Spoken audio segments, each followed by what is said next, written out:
ലോക്സഭാ തെരഞ്ഞെടുപ്പിൽ സംസ്ഥാനത്തെ പോളിംഗ് ശതമാനത്തിൽ കനത്ത ഇടിവാണ്. 71.16% ഇതുവരെയുള്ള കണക്ക്.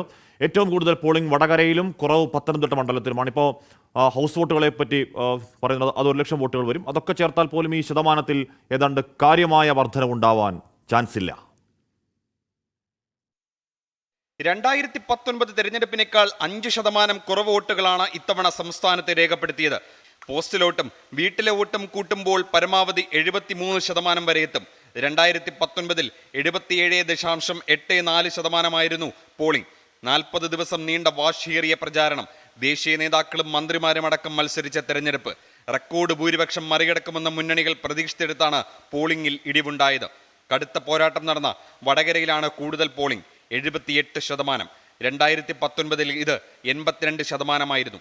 ദേശീയ ശ്രദ്ധ ആകർഷിച്ച പത്തനംതിട്ടയിലാണ് കുറവ് പോളിംഗ്, 63%. കഴിഞ്ഞ തവണ ഇത് 74%.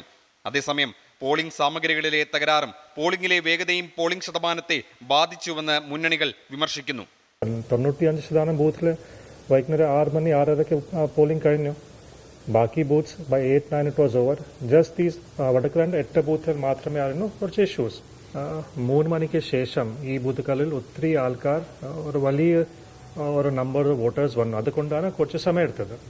പോളിംഗ് ശതമാന കണക്കുകളിലെ മുന്നണി പ്രതീക്ഷകൾ സമീപകാലത്തായി കാര്യമായി തെറ്റുന്നുണ്ട്. അതുകൊണ്ട് തന്നെ ആത്മവിശ്വാസത്തിൽ മാത്രമല്ല ആശങ്കയിലും മുന്നണികൾ ഏറെക്കുറെ തുല്യരാണ്.